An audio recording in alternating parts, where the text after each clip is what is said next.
Today we talk to Hermann Stefansson. Where are you from? I was born in Iceland, but I moved to Sweden with my family when I was 14, and I've been here since then. So I see myself as Icelandic and Swedish. How did you come to the clarinet? My parents were interested in liked music, and my father really liked Benny Goodman, and so that's when I was 9. He suggested I would start to play the clarinet, and that's what I did. An interesting question. What's never missing in your clarinet case, apart from the clarinets? You should have at least a B-flat clarinet and a clarinet. You should have your mouthpiece and at least one spare mouthpiece, reeds, a spare ligature, metronome, some sandpaper to work on the reeds. Yeah, what more? A pen maybe? And could you talk to us about who were your clarinet teachers? Who did you start it with? Did you start it in Iceland or did you start already in Sweden? My first clarinet teacher was in Iceland, Þórir Þórisson. Very hard name to say in English, I think. Þórir Þórisson. He was a really good teacher, studied in England. And when I came to Sweden as 14-year-old, I started in the music school. I was lucky to get in the school, even if there were lines there, queues, but I was lucky to get in there. And my teacher there for a few years was Finn Lövgren. And then I continued study in north of Sweden. When I was about 20, I started with the teacher Kurt Forsberg. And after that I went to Holland and studied with the Belgian clarinetist Walter Boykens.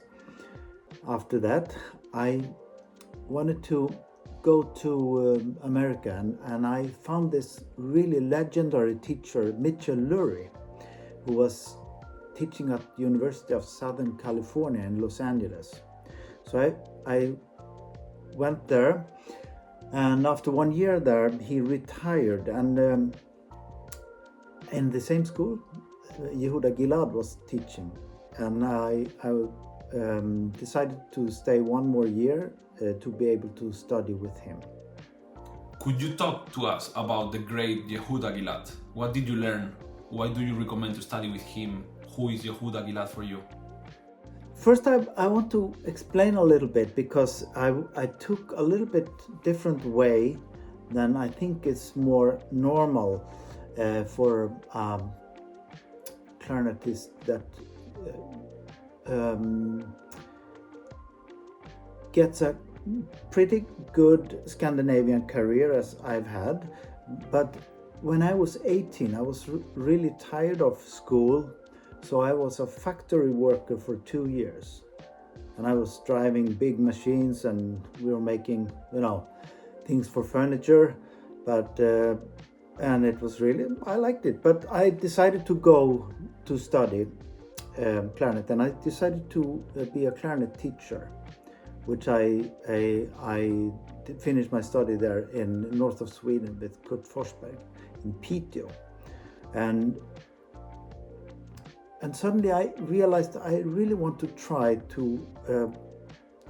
get a career as a clarinetist, and missing some years there when I was a teenager, didn't practice a lot, and so I guess I missed some things in my education.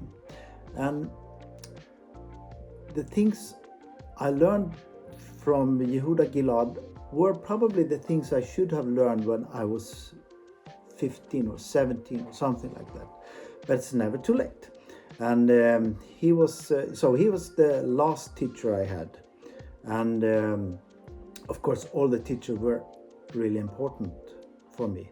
But without him, it would have been different. I don't think I would have had any orchestra job or anything like that. But he put the pieces together, so to speak, helped me to fix some things, and I'm very grateful for all of my teachers. Of course, I have very special feelings about Yehuda.